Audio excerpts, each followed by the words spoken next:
Hey folks, Mythical DM here. And today I thought we could talk about what to do if you wipe your entire group. What are your options? What can lead to a party wipe? And, a few tips on how to avoid them. So let's get on with the topic for today, shall we? First, an entire party wipe or TPK is very rare, but it does happen. Now, running RPG events for years, plus my own campaigns, I have been part of a few wipes. I have GM'd several, and I've witnessed many, many more. So let's first look at what can cause a party wipe. Number one, you as a GM plan an encounter that you thought the party could handle. Get out! Get out of there! But you may have added in some terrain modifications, added in a couple more minions, overstated the boss monster. Those things can easily happen. When you design an encounter, you need to kind of think about what the party will encounter and when will they encounter it. Are they coming off a long rest or an overnight rest? Is this the first encounter of their day? Have they been whittled down by later encounters? Do they have all their spells and all their abilities ready to go? Were there any obstacles, again, that you placed in the area or other objectives that they had to deal with at the same time that split their attention? These kind of scenarios can lead to a party wipe if you're not careful. Number two, the group was just not thinking tactically. We fucked up.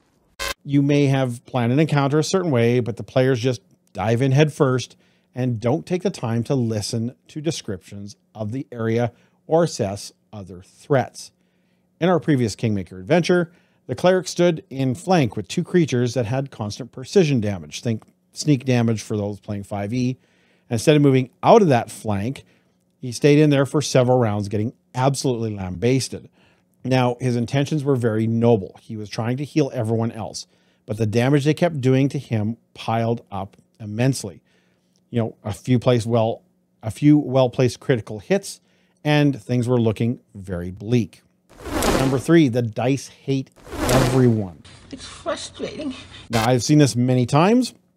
Whether there's real dice or VTT dice, there's always misfortune that can befall the party. The players miss several rounds in a row. The monster does not, or it constantly crits. Unless you're hiding your dice rolls, there is no real way around this. Nothing is more frustrating to a group of players than this. To me, this is probably the absolute worst way to wipe a party. Number four, they were meant to run. Brave Sir Robin ran away. No! Bravely ran away. I didn't! Sometimes players take on too much. Again, you plan an encounter that they should run from, but a lot of players have that, well, let's see what happens mentality, myself included. Lots of players think that they are meant to overcome everything you throw at them, and the results can be devastating. Now, there are several other reasons why a wipe could happen, but I think these four encompass the majority of the reasons. So how can you handle this? Well, it really will depend on your group. It'll depend on the campaign you're running, and also depend on you personally. Now, whenever I have any character death, I will review it, kind of like throwing a flag in football. Now, I am not bothered by a character death if there were no shenanigans on my part. I swear to God, I'll pistol whip the next guy that says shenanigans. Were the dice rolls in the open? This is a yes for me. Even if I'm using a VTT, my rolls are always visible. Did I use the tactics that the monster would have?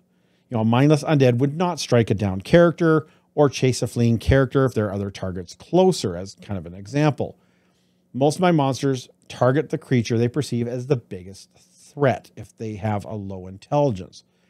Either they were wounded greatly by someone, or they're the closest to the target, so they want to hit someone behind it, someone flees, and they go after that person to get to the other one, etc. There are a lot of ways around that. Now, when our cleric in Kingmaker died, it was to a predator creature. It hit him and dropped him with a critical hit.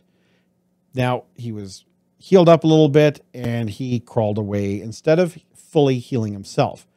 So the creature saw that his prey was escaping and wanting a snack, flew up and around the rest of the party. And it did take reactive strike from the fighter, but it didn't know the fighter would do that. And it came at him again and hit him again with another critical strike, which dropped him below 0 again. So in Pathfinder, there's a condition called wounded. And when you are healed from death, you gain the wounded condition. When the creature killed Oblar with a critical hit, that gave him the dying condition. Normally that is a 1. A critical hit causes this death to become dying 2.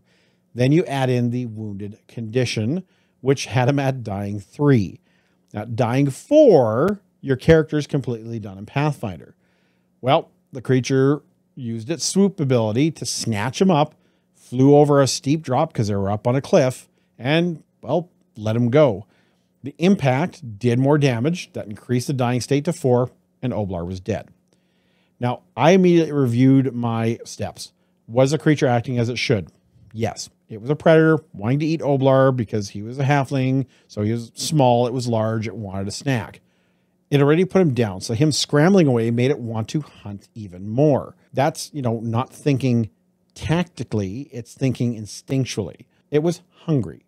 So were the steps in the wounded, dying, and critical all followed, through the rules? And yes, they were. Obviously, the players were shocked at the death, and this did spur on some intense RP and character growth. Now, if the entire party were to wipe, what would I do? Most of the time, if it's an ongoing adventure, it's the end of the adventure for me as a GM. I will move on. The group will roll new characters and we'll pivot to a new campaign. I won't force my players to try to restart the campaign, especially if we've been doing it for a long time. The thought behind it is there's too much history, and the metagaming that the players would kind of have to be subjected to would be pretty crazy. They would not know how the other party died, what they were doing, how the story has evolved into without pulling that knowledge from the previous group. Even in a dungeon crawl, getting to a point where you left off seems kind of odd. Why are the rooms cleared? Where's all the treasure? Where are all the monsters? Now, some groups may want to do this, and that's absolutely an option, but as one I would be hesitant to do depending on the campaign. In my Kingmaker group, if they wipe, I'd be very hesitant to continue. We are very far into the campaign, and another group suddenly coming out of the woodwork to take over Kingdom would not make a lot of sense. The only option I would give them is to take over the NPCs that they've already recruited and try to pick up the pieces of this fallen kingdom. Now, losing 1 or 2 of the party would be pretty rough in the story. Losing the entire ruling group would be pretty much a deal breaker. Now, I had a group that was playing Curse of Strahd before the pandemic, and they wiped. Now, this may be spoilery to anyone who is going to be playing it, so just be forewarned. The players were in the Amber Temple. They went into a room with an idol with the sympathy spell on it. To make a long story short, everyone at the session failed their wisdom save and became enthralled by the idol. So we left the session hanging until the 2 missing players who were not at the session could make it to the next one. The remainder of the party had to wait to see what would happen and what these other 2 would do. Well, it went poorly. I feel shocked. The 2 rescuers tried their best to cloak the idol, to break it, etc., but in the end, bad dice rolls doomed the entire party. Rolls with advantage failed. Re-rolls failed. And the entire party ended up just sitting in the room and pretty much died of dehydration. The absurdity of the bad rolls were not lost on us.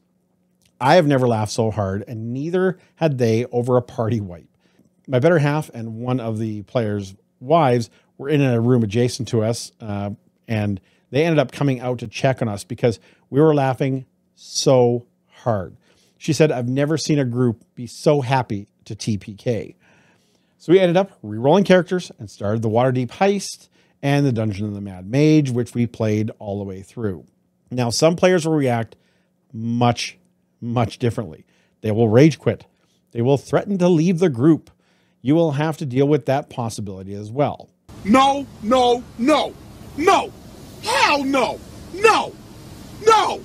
One suggestion I have is to be very open with your players about what will happen if there's a TPK or even a character death. My players have multiple characters in reserve, and they're planning to use them if their mains ever die. This is something you should chat with them about in your slot 0. I find this is one of the easiest ways to solve the problem. But again, you need to speak to your group before the campaign and have that conversation. You can also just reverse everything, honestly. If you think it's the best course of action, you can have them wake up in a cold sweat from a nightmare that foretold their doom. Maybe they had divine intervention. Again, this is really going to depend on how much investment you and your players have in the game. If it's a one shot, well, I would just let the TPK stand. If you're in a campaign with hundreds of hours played and the dice just hated the players, the option to rewind could be very valid. In the end, your judgment and your players' investment will be the key to your decision. I'll be back. Now, avoiding them can come down to preparation.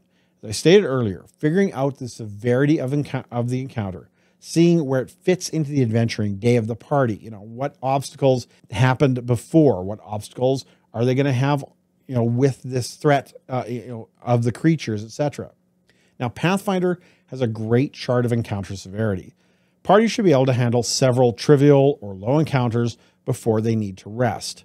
A modern encounter may require more exploration time to heal up and to check the use of remaining spell slots and abilities. Severe and extreme encounters should only be taken if the party's at full strength. So having a few lower trivial encounters and then an extreme after an exploration rest would be fine, but having a moderate and then going into a severe or extreme can be a recipe for a party wipe. We're all gonna die together out here. You shouldn't have come here. Now, other systems may give you an idea for what encounters players may face, but that is going to vary wildly with each system. If you're new to being a GM, this is going to be a lot of trial and error. If you do run your players into an overpowered encounter, there should be an option for the players to run.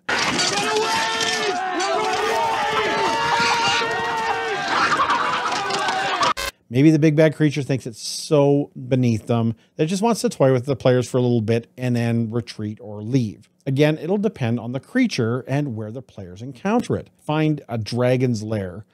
The dragon will likely fight to defend its horde or its brood to the death, but it may not chase players out of its lair because it doesn't want to leave that area of protection. So players fleeing may be an option. In the end, the most memorable moments are the ones where the players make it out by the skin of their teeth, and a death is a very memorable moment.